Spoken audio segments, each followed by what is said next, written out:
And Robert, how are happy you? Friday. Yeah, I love it. We're here today to talk theater and its applicability and value to innovation teams. I'm excited. What do you Yeah, think about this topic?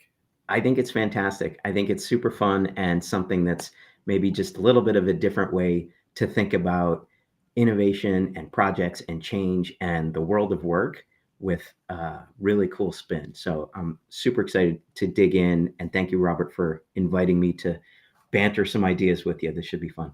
Awesome. So, as our viewers see, we have created an agenda. We'll see how religiously we stick to it and how much we weave and improvise. But so, for our respective networks, I would love to read a bio that I crafted about you. Can I go ahead with that? Please do. Yeah. Um, and I need to change a tab here. So, Ben Kleinman lives in Chicago in the United States. He is the founder of Harborside Strategy, LLC. He's a management consultant helping Fortune 500 clients in the healthcare sector design and execute change management initiatives. From new organizational structures to streamlined processes to innovative technology systems, he frames the change as part of a larger story to help people understand their role and embrace change. He likes to keep things simple and is known for translating complex technical details into easily understandable concepts. He holds an MBA from the Kellogg School of Management at Northwestern University. He enjoys spending time with his family. He enjoys distance running, except on days like today, and watching old black and white movies. Did I miss anything, Ben? Anything else about your background, history, your passion, or memory, like your best memories of theater? So much we could go into. I will just leave the theater to the meat of our discussion. The Okay. one thing is passion for ice cream. Hmm. I have yet to meet a pint of Ben and Jerry's that I don't like. Love that. That's dangerous, and that provokes the distance running. Love that.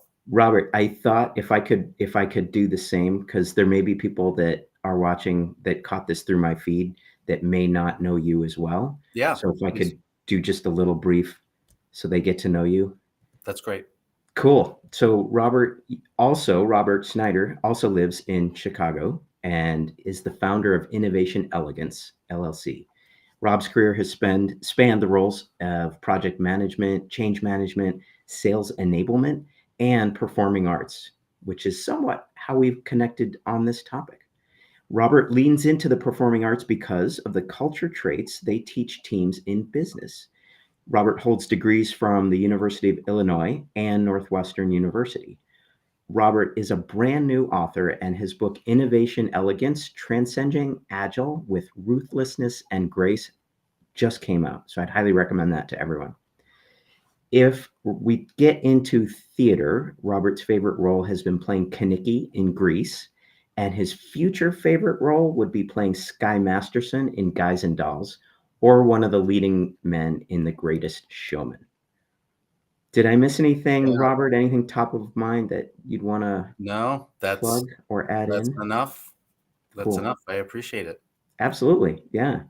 So hopefully people have a sense of where both of us are coming from. Yeah. Yeah. Chicago connection, Northwestern connection. I think we were both at Kellogg Yep. School of Management, Yep. and this cross pollination of theater Yeah. and business. Yeah. Cool. Cool. Let's Okay. rock it. So, first agenda item, the why, the WIFM, we dipped our toe in it, but is there any let's seal off that topic, the relevance of theater, the role Hmm. model of the metaphor for business. Hmm. Why should our audience lean into the culture traits of theater? Right. Exactly. Exactly. And I think what we'll see as we start to go through some of those top line topics there is how people who might not know a lot about how theater works from the inside can take some of those learnings and apply those to their teams at work or apply those as a leader to changes or projects or innovation efforts that they want to champion at work. for people who are familiar with theater, like you and me, or maybe folks who have been in theater a while ago, they'll start to reflex that muscle and understand how they can pull those things into their work lives, and maybe it gets them thinking about a more creative way to do things at work. Yeah. And so we'll sum it all up at the end too. We'll bandy about some of these ideas, and then I think we'll have a couple of good takeaways that we can sum up at the end. Yeah. So I'm going to riff off the term you used, inner workings. So chronologically, when we think of approaching theater, one of the first events is an audition. Mm-hmm. Nerves, preparation, surprises, a sense of competition, and right, competition, a sense of rejection. These are all good skills in theater. Mm-hmm. Resilience from rejection, but on the positive path is when you make the audition, you join a team, you join an ensemble, Mm-hmm. and so there's a cast. Like theater productions have a cast, and in the business world we have a cast. We have a team and an ensemble, Right. and so that sense of team. Do you want to riff any more on this sense of ensemble, team, etc.? Yeah, I think one thing that I would add to that is confidence. You have to have confidence and self-confidence and belief in who you are as a person and as an actor to even go for that audition. It takes a lot of guts to stand up there in front of people who are basically telling you you're good or you're bad as an actor. Maybe not as a human, but as an actor, you're good. Yeah. That takes a lot of guts, a lot of confidence. And I think there's also a lot of confidence that people need in the work world to champion something that might be a new idea, or they might have an idea about how to do something radically different. But those ideas can mean so much value to a business if they're the right thing at the right time. So having the confidence to take that forward, I see that across both. Yeah. I'm going to yes and it to the word confidence. There's a difference between confidence in self-esteem, confidence in others. Maybe we can just call that trust. And I'm super fond of what I remember as a Northwestern University study on the study of trust. And although this is an incredibly vital topic for businesses, I think the point of this study was there's still a lot of ambiguity in the word trust. And so I love the next layer down where it talked about the 4 components of trust are competence, honesty, dependability, slightly different things, and benevolence. So competence, like the intellectual horsepower, can they do the job? Right. Honesty, are they telling me what their true reality is? Dependability, as in, are they going to follow up? Are they overpromising? Are they delusional? And then finally, benevolence, like, do you have my best interests in mind? So I just wanted to riff off confidence to trust about self, or confidence in self, confidence or trust in others. That's vital part of theater. And it's a vital part of our business teams. Absolutely. The best business teams I've seen in my work so far have been teams that trust each other, have been teams that essentially have each other's back. And I know that's something that you are well steeped in, and maybe we can dig into that idea of having someone's back. But this notion of building a team and creating that culture is a really buzzy kind of word.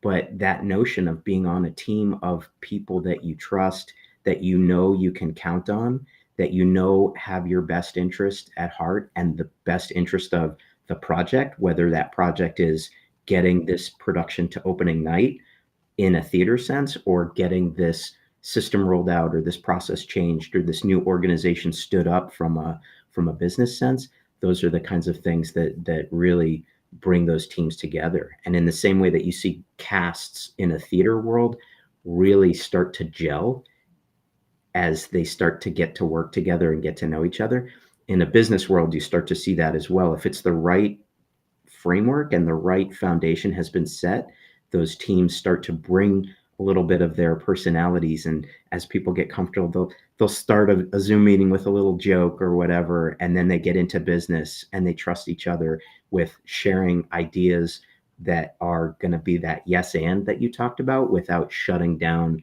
and allowing people to explore that. Again, is it a new process, a new system, a new way to organize your structure at work, that kind of thing.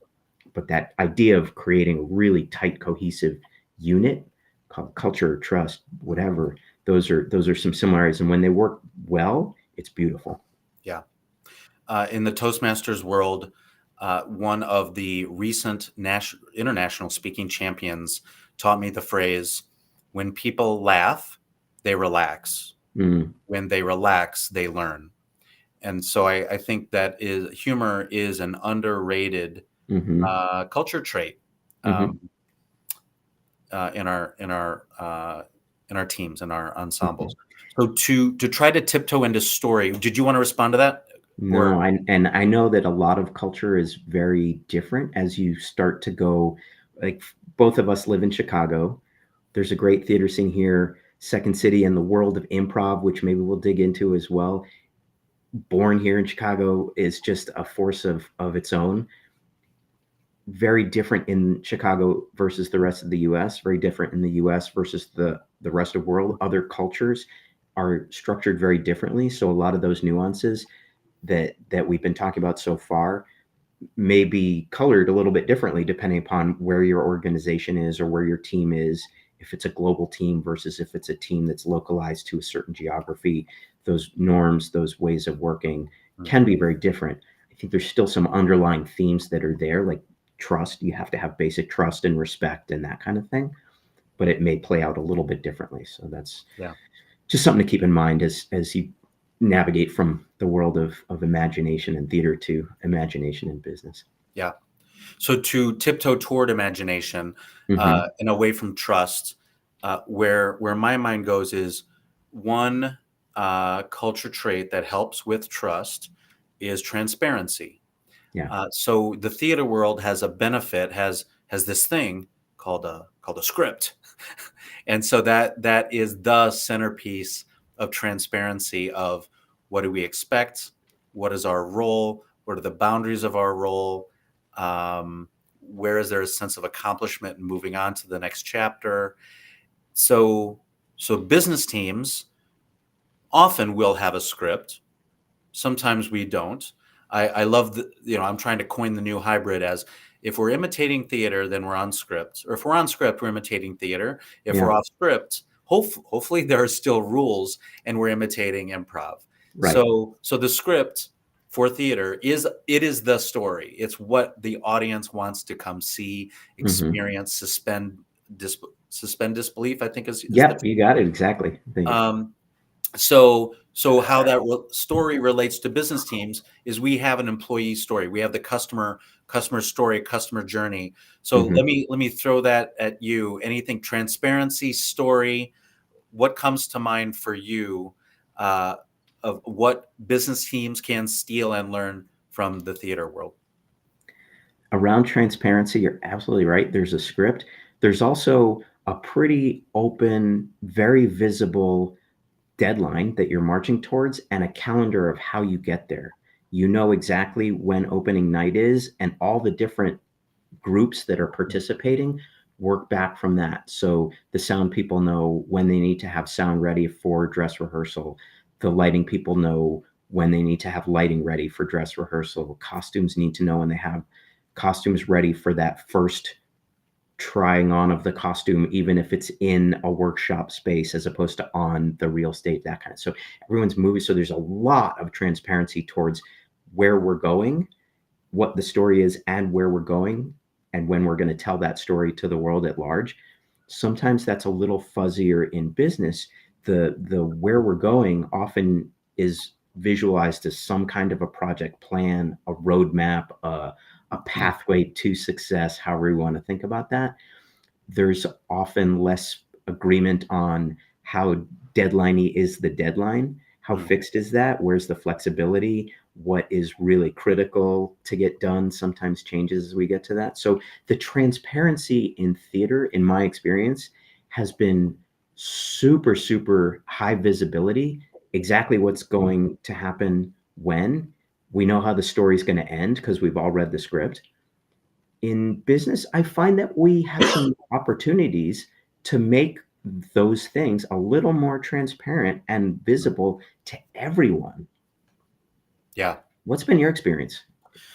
So you didn't use the word interim milestones, but I think essentially you were mentioning interim milestones. And Exactly. Yeah. where my mind goes is that I think that there is a very trendy debate right now about our topic to emphasize outcomes over outputs. Hmm. And I get it because I do believe that plenty of projects, plenty of innovation work takes its eye off the ball. So it misses on the value proposition because perhaps a team doesn't have the courage to cancel or pause a project Hmm. or have certain rigor to check, 10, 20, 30% through the project. Hey, are we still on track Right. to fulfill the value proposition that we promised stakeholders, sponsors, et cetera? So I understand businesses' recent emphasis on outcomes, but uh, when I was in high school, one of my social studies teachers, holler out to Mick Simmons, he taught us the phrase every uh, is it every fact, every story, every historical moment has 1,001 lesser facts, smaller facts. And how I relate that to teamwork is every big success has 1,001 tiny successes. Those are called outputs. So anyone who's trying to promote outcomes and suppress outputs, you run the risk of abdication of monitoring, mentoring, managing. Uh, but you don't want to be the cliche of abdication, right? We all hear those stories. We experience those stories of the absentee sponsor. Hmm. Right. So we cannot in our Or team. team member. I've seen it team member too, Fair, where you're fair, relying on a colleague and that person just, yeah. But I they're on just their wanted own to make that agenda. point about the value of interim milestones. And again, you hinted on this culture trait of clarity. It's a skill to be able to work with ambiguity, but you Hmm. know what's another great skill? To reduce ambiguity. So clarity and that the value of reducing ambiguity combats VUCA. So for anyone who needs a refresher, anyone in our audience who needs a refresher on the acronym VUCA, it stands for volatile, uncertain, complex, and ambiguous. Uh, I get it. Yes, there's a lot of complexity out there, and it is a skill to be able to tame VUCA, do not surrender to VUCA, and provide clarity, confidence for your team for the sake of momentum, morale, trust, etc. So I'll pause there, Ben. Any reaction to any of that? I'm just sitting back and I'm just loving all the pearls of wisdom that you keep dropping here. This is fantastic. This is why I'm so glad to be here, and Okay. hopefully a lot of people will get to see this and learn from you as well, because it's great. I think one of the things that, as you and I were talking the other day about this, one of the things you had mentioned is that in addition to 1,001 different things that might have had to happen, or 1,001 different little moments that led to the big moment or the big achievement that don't get recognized and don't get realized, there's also, on the flip side, something you had said the other day around, after a certain point, adding another hour or another 2 hours or 10 hours of work doesn't add the same kind of value. And knowing when that inflection point is an art as much as a skill. Yeah. Yeah. And the good news about knowing when to move on to the next thing is precision often is not that critical.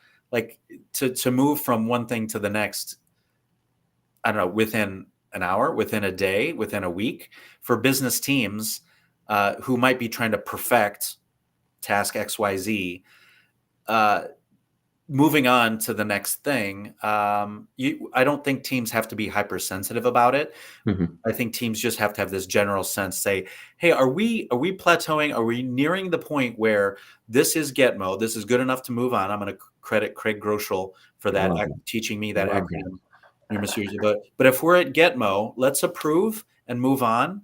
Um, because somewhere along the path to perfection, your time is more valuable somewhere else. Right. Right. I Um, know I love that. And I know we started going into story and yeah, we just sort of acknowledged it and then we yeah, altituded up real quick. But yeah. before we maybe go back into story, I wanted to just kind of keep this going because I think something you had mentioned made me think about details and details and it's this again kind of art kind of science of knowing when precision is good enough to move on, knowing when you have to have your details really ironed out versus you can leave a little bit of ambiguity to allow for that creativity. And if it's okay with you, let's explore that for just another minute, Please. because if we think about theater, the details are critical. You have to know your lines because otherwise there's chaos on stage and the production is just going to completely tank. You have to know your blocking, which in normal human speak is where do you stand when you say a certain line, or where do you stand on the stage when you do a certain activity, when you pick up a prop, or when you speak to someone, or when you react to a scene that's going on at a different part of the stage. Where you stand is super critical.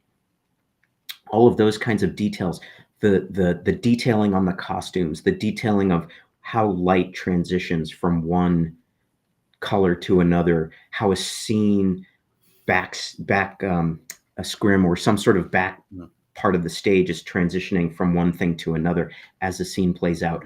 All of those details are super, super critical. And yet, you don't always know everything ahead of time. And mm, sometimes there's a little bit of ambiguity, and that creates a little bit of that tension.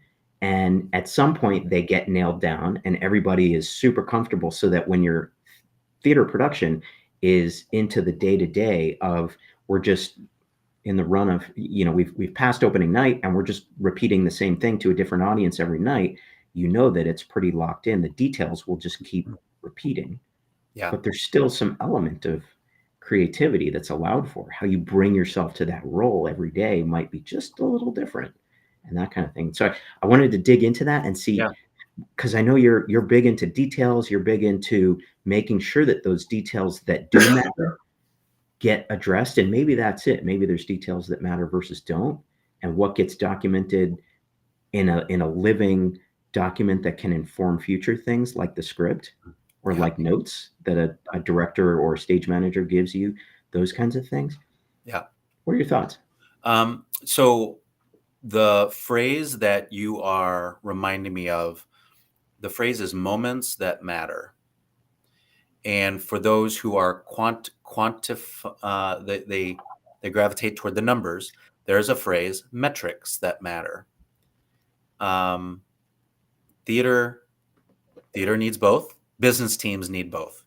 So when I think of theater experiences that that stay with me as I leave the theater and I'm walking down the sidewalk, I Mhm. think of one of the first musicals I ever saw was Miss Saigon. Oh my goodness! And Wow. Miss Saigon has this amazing scene. This is the Auditorium Theater in Chicago, and there's a helicopter scene. I was just thinking of that. So that's that's an eyebrow raising moment. Another memorable scene is from Wicked when Elphaba soars. She's like on her broom. I think she's singing the song Defying Gravity. It's near the end of the first act. She's saying goodbye to Glinda. I get goosebumps just talking about it. And she soars above the audience, much like Donny Osmond did in Joseph and the Amazing Technicolor Dreamcoat, where I probably at the end, like the curtain call, I think he's got his coat of many colors and he's right. These are moments that matter. We could think of movies where Darth Vader comes out and the Imperial March sounds because everyone knows the bum, Mhm. bum, Right, the bum, bum, theme. Yeah. ba-dum, right. So hopefully within our teams, we give our customers goosebumps. We have uh, just moments that matter for our customers, for our team members. Mhm. And Mhm. let's there's the less playful, the very serious side of metrics that matter. And I've seen teams get out of control with a bloated scorecard. So right, we don't need 10 metrics. We might need two or three to figuratively move the needle on things. Hmm. So I want to hit my personal pause button. So I'll set it up for you as metrics that matter. There are leading metrics, the thermostat. There are lagging metrics, the thermometer. Right. And then there are moments that matter where it's that hit, it's that image, it's the chord. We can think of pop music. So what are you passionate about in those arenas of metrics that matter and moments that matter? Yeah, I think that with the moments that matter, it can be the big reveal. And, everyone likes to point to Steve Jobs and the way he would present something, a new technology or a new feature that Apple has just created. And he's recognized as having been the master at that. But there's also moments that matter in the journey, right? As you have a team, that first time the team comes together and has a breakthrough in terms of how they relate to each other, and maybe like you were saying before, instead of just shutting an idea down, saying, "Oh yeah, I like that," and we could do this, so that yes and moment, Yeah. or a version of that, which I'm gonna butcher, but I know you'll correct me, is the thank you because, Yeah. is that it? Yeah. And maybe you could explain a bit about that. But on the team side and the business side, it can be not just the big reveal at the end, like go buy my new iPhone kind of thing, but getting the team to there, those little moments that matter. As someone on the team, that could be the difference between keeping someone and flourishing a career in that company, or disincentivizing someone and then having that person leave the company, and you might lose some great talent. And in terms of metrics, just 100% agree.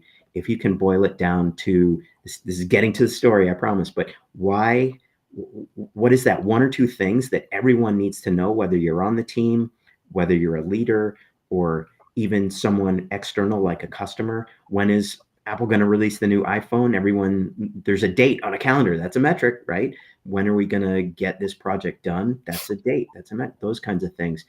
What are the two or three that matter? And that ties back to the story. Why are we doing this? Why are we rolling out a new car or whatever? Yeah. What's the reason for that? Yeah. So I'm delighted you set up. Thank you, because, and as I explain that to the audience, can you have a look at our agenda to see where you want to go next for, Mhm. like, did we say enough about story, imagination? Do we want to get No, I integration? keep I keep promising story, so I do want to dig into Okay. story, and I think imagination will come into that a little Yeah. bit, as well as integration. Okay. So please, let's finish your thought, and then we'll. So in the improv world, the first two words in improvisation are yes and. However, there are occasions when teams, individuals will reach an impasse. So let's not be naive.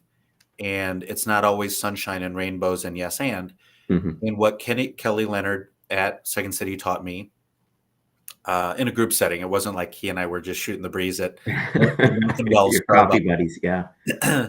um, but so this phrase, thank you because, aims to salvage the relationship at an impasse where two people, two parties, they're simply not going to be able to persuade each other or align on something.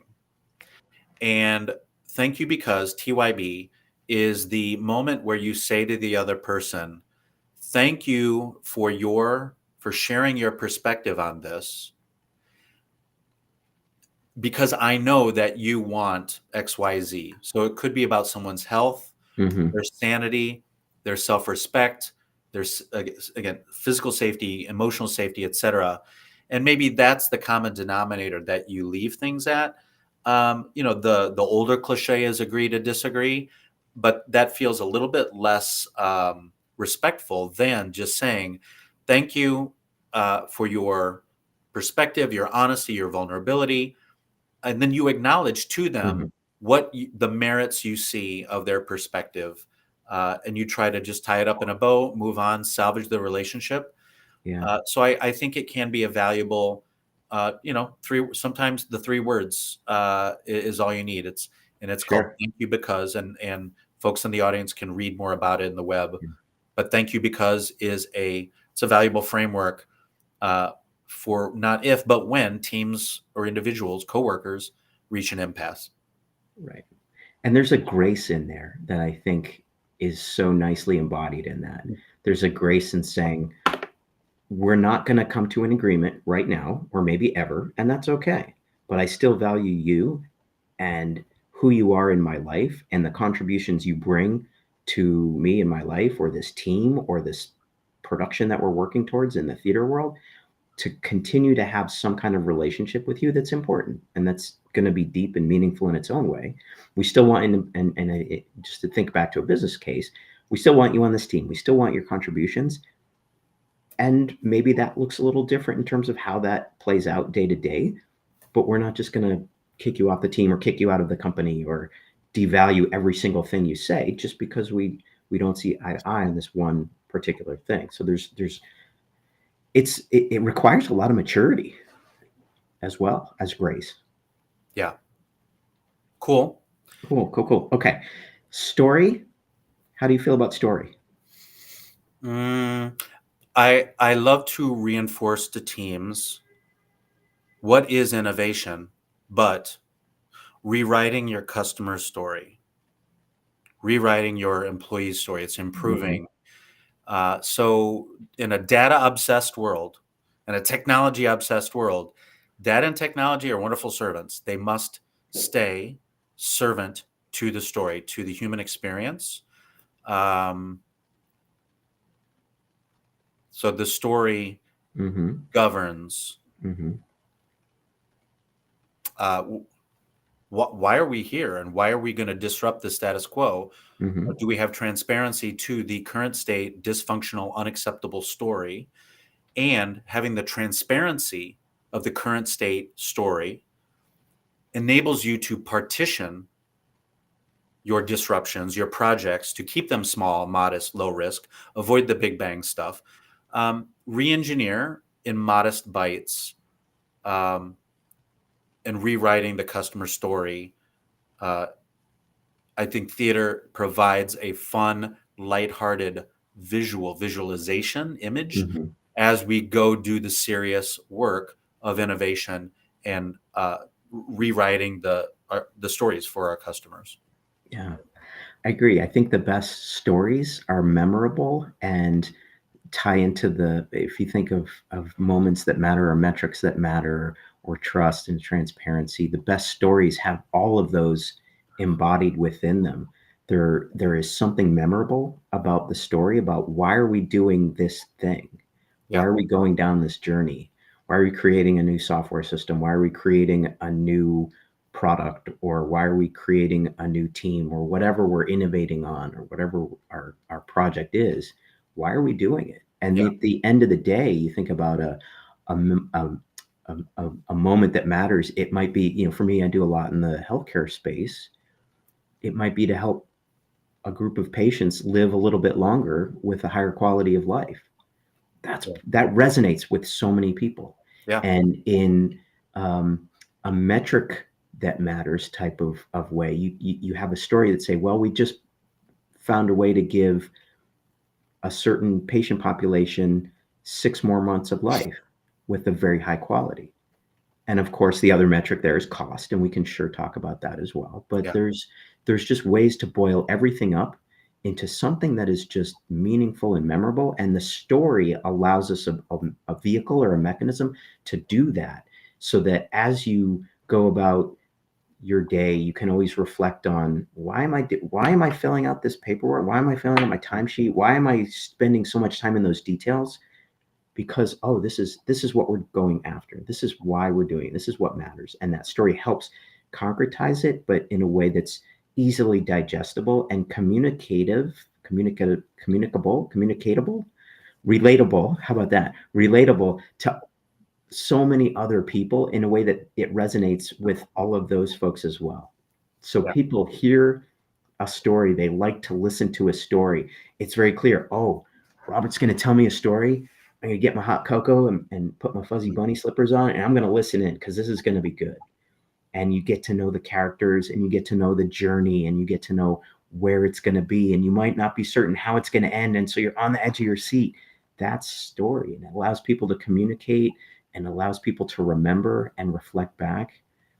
It's how we've interrelated.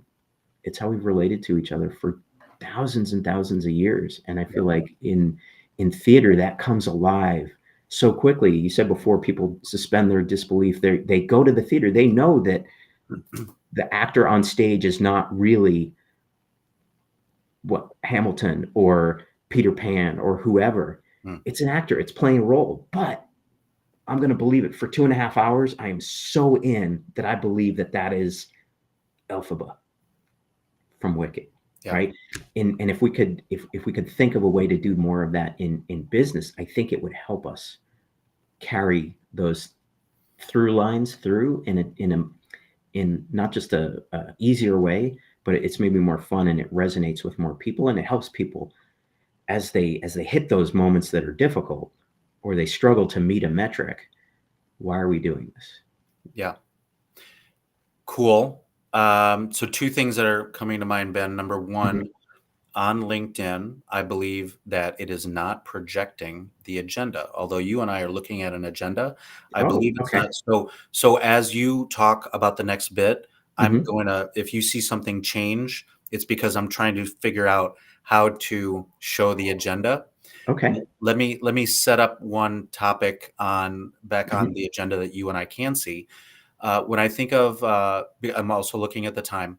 Yeah. So the next topic, and if we didn't exhaust imagination, go ahead and interrupt me, or we can come back. But I was going to move on to the topic of integration, and I'll set it up for you with so many teams, companies uh, deal with both extremes of silos and bureaucracy, right? So silos, you can riff off silos and why they're bad, and the other extreme is bureaucracy, and you can think of bureaucracy and what that does to timelines, etc. So on our agenda we called this integration. Hmm. So can you explore that a bit while I go figure out why our agenda is not displaying? Absolutely. Yeah. And just so while people have a sense of what Robert and I are talking about, and we're talking about this agenda, and it's not completely out of left field for folks. Robert and I were thinking that we might keep this conversation anchored on a few different themes. And so we talked about the why a little bit and why are we doing something, story and why story is important. Ensemble is in theater, that's usually a cast, and in business, that's teams. This idea of imagination and kind of creativity was something we wanted to talk about. Integration was another one, and that's what Robert just mentioned. And silos can be the death of that. We also were hoping to touch on deadlines, reinventing the wheel, and celebration. So as we keep going, there's plenty of meat yet to chew on the bone. In terms of integration and silos, I just want to take it back to transparency. One of the things that is so obvious in theater is that there are so many different moving parts, and every person seems to know pretty well his or her role on a given team. So someone who is um, building out a costume knows that they're not going to be painting part of the stage or that they're not going to be performing on a given Wednesday afternoon. They know that their role is to build that costume, but they also have so much visibility into everything else that's going on, and they see exactly where they fit in that. And they understand that if their costume doesn't work, that the actor is not going to have enough freedom of movement, or that it's going to reflect lighting in an improper way, or it's going to get caught very easily on part of the stage, or whatever it is.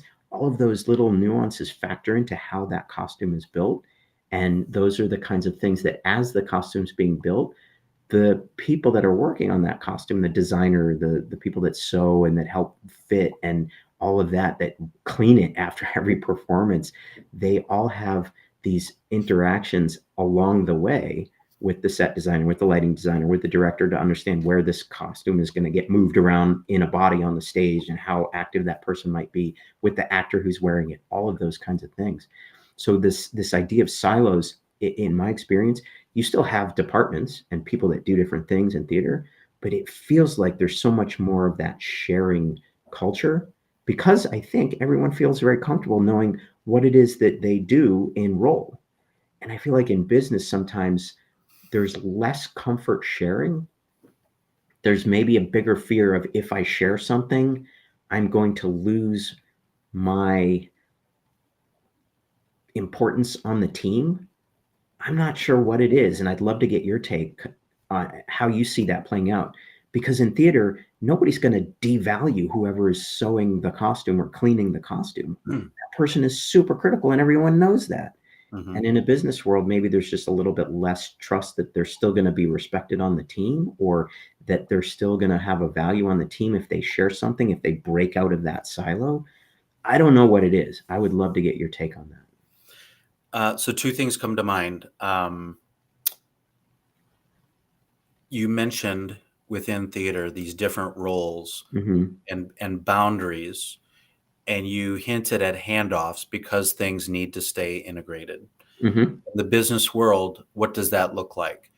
In innovation teams, we have people who are working, high level, cross project, Mm-hmm. pre-project, maybe it's prioritization, dispositioning, change ideas, that sort of thing. And then a little bit downstream, you have folks whose emphasis and their skill set, their passion is at the beginning of a project. They set scope, boundaries, stakeholders, early planning. Mm-hmm. The Mm-hmm. old school term was requirements. Right. Right, Requirements those gathering. Yeah. upstream business facing things, and then you get more downstream to design, tech, GUI code, testing, and then maybe you start getting into the change management, hopefully not procrastinated, but the emphasis on change management and training, go live.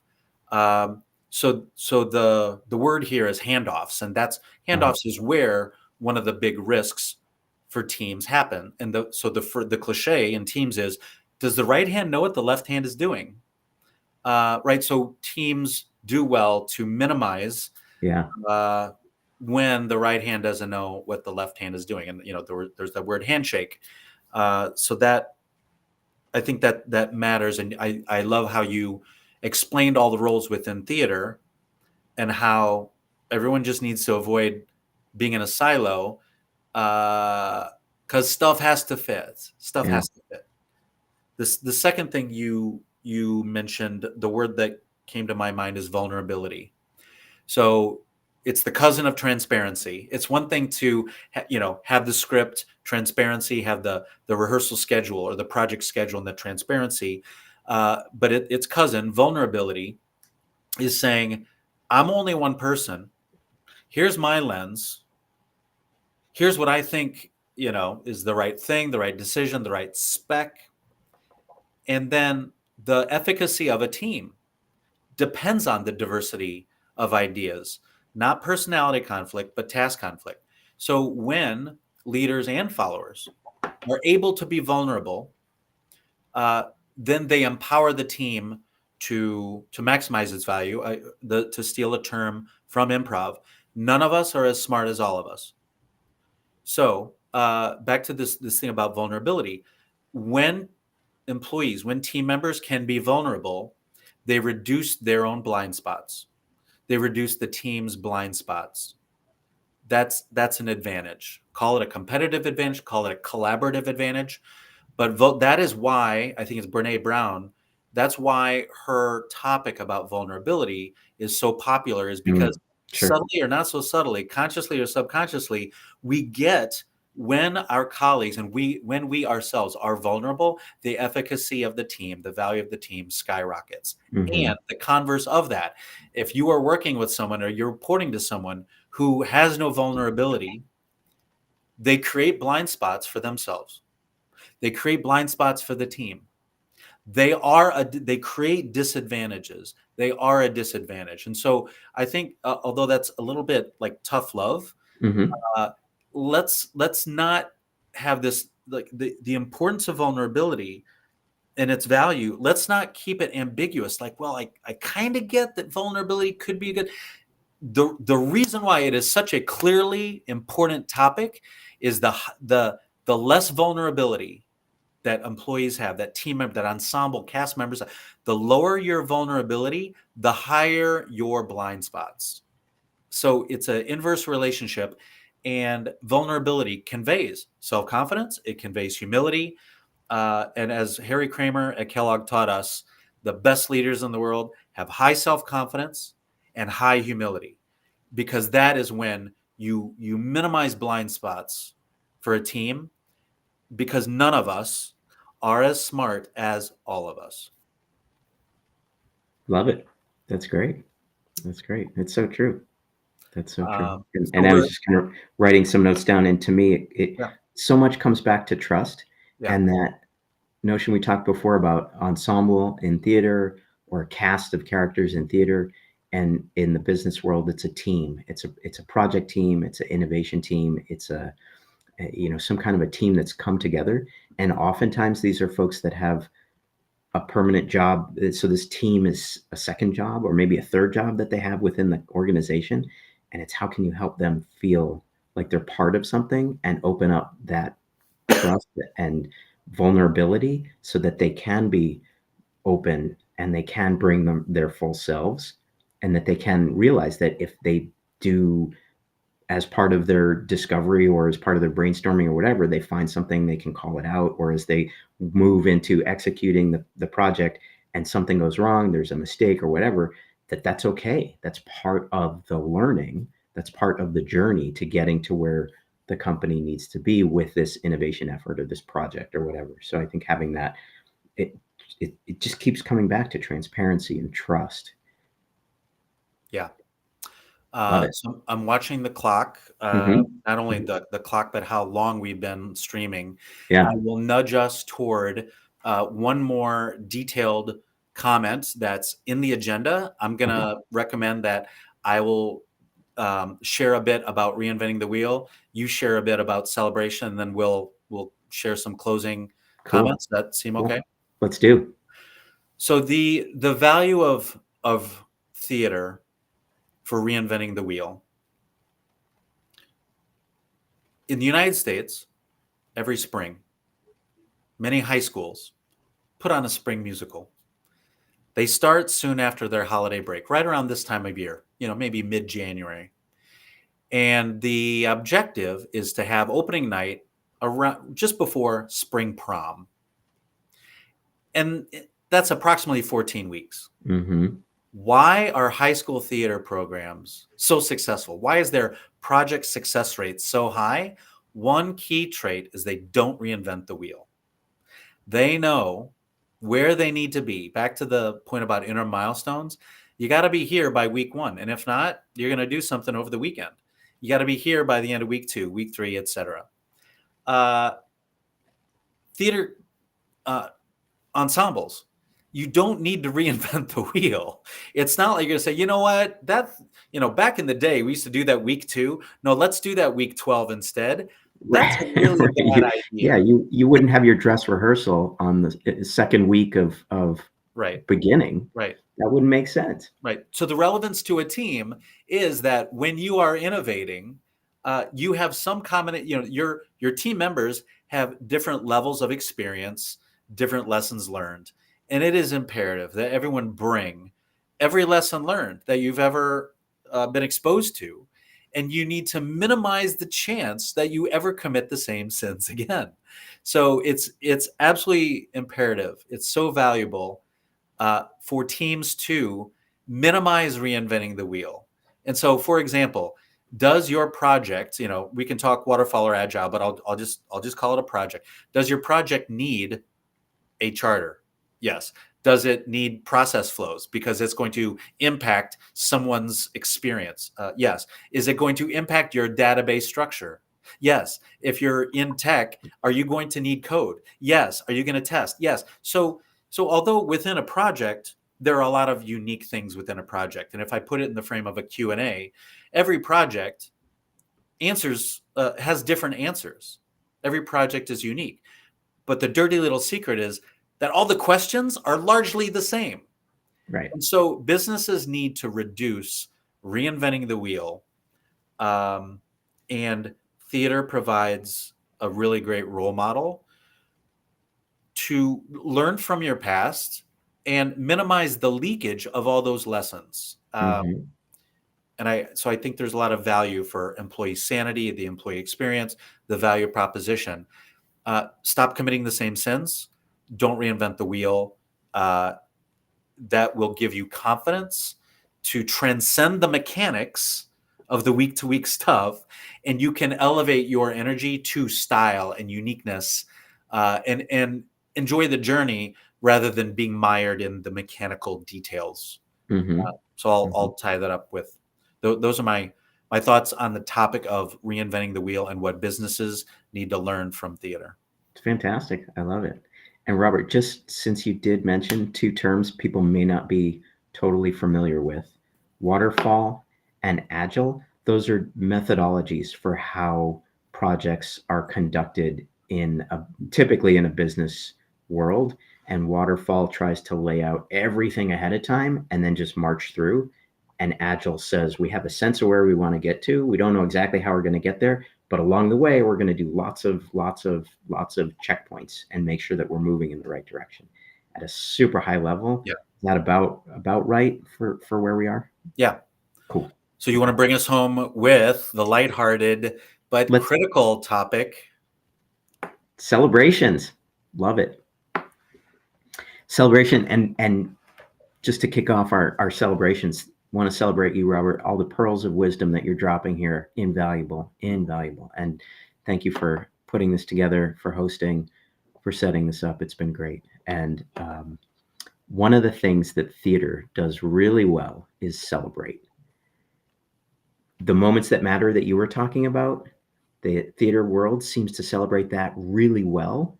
And I'll give an example. When you're in the middle of rehearsals, at the end of each rehearsal, everyone comes together and gets notes from the director. Ben, you did this really well. Robert, you did that really well.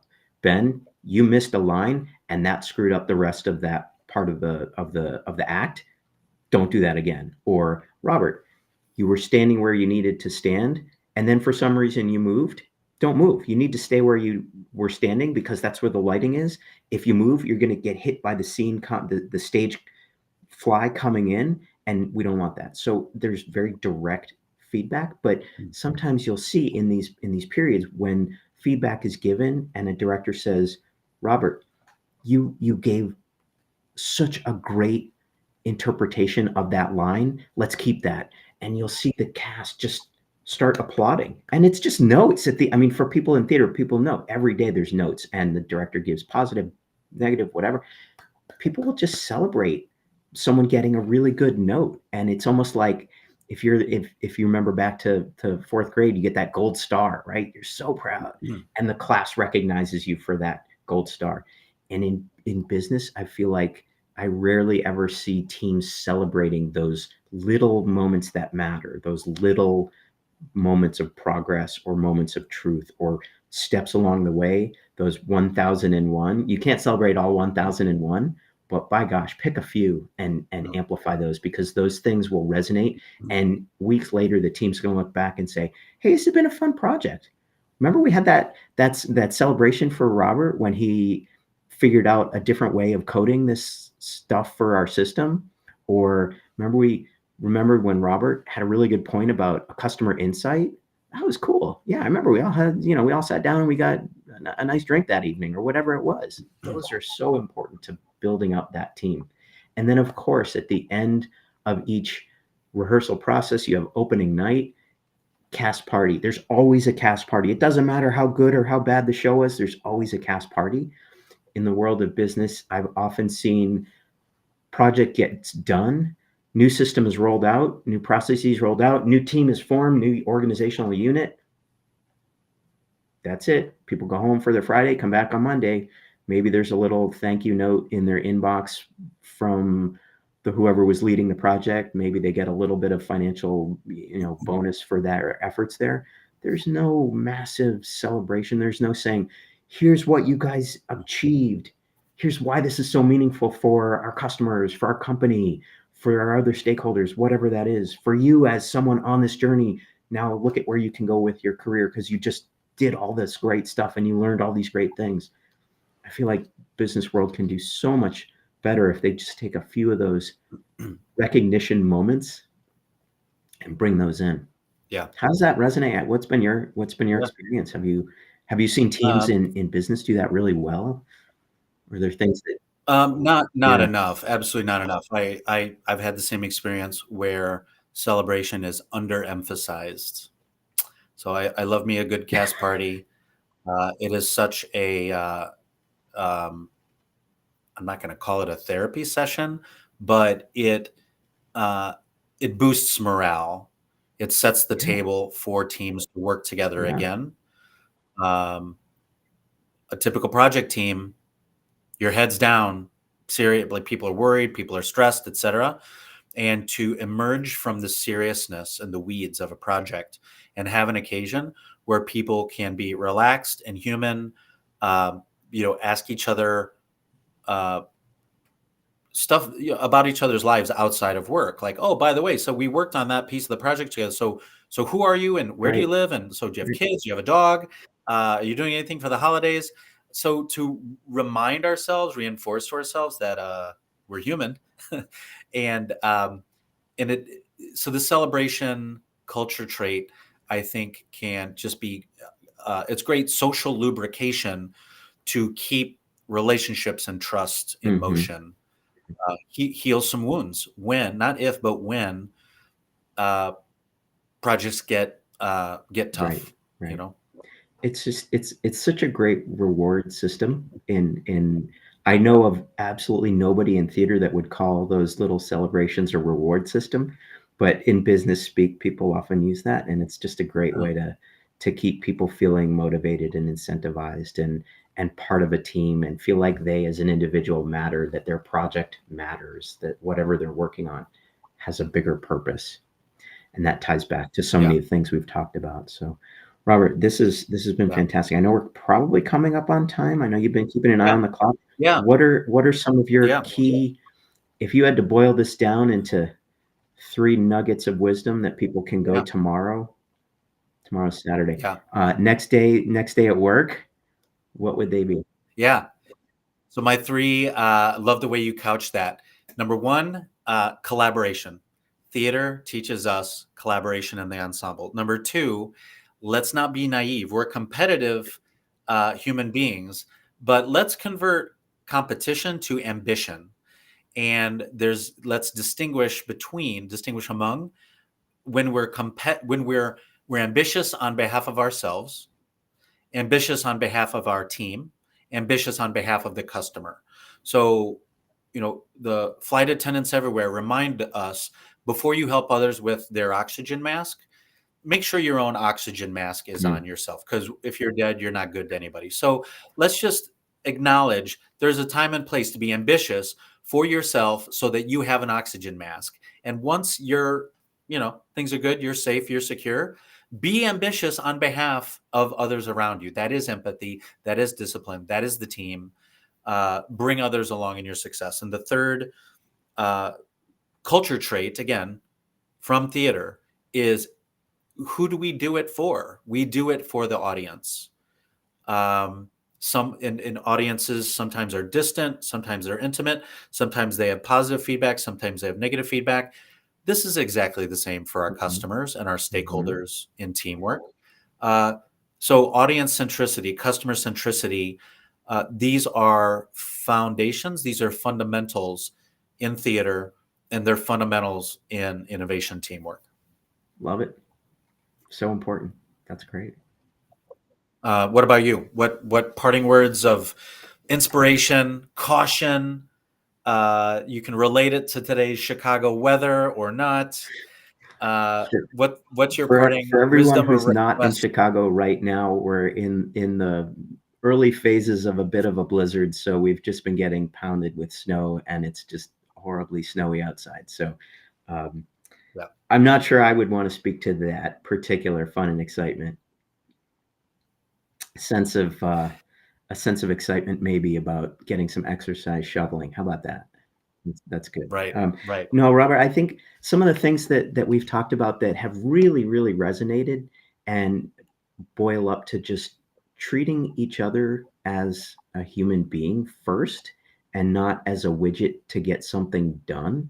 So, in the world of theater, really good directors have a way of working with each cast member and as with the cast as a whole, and they've figured out how to get the best out of each person and out of that unit and out of the whole show.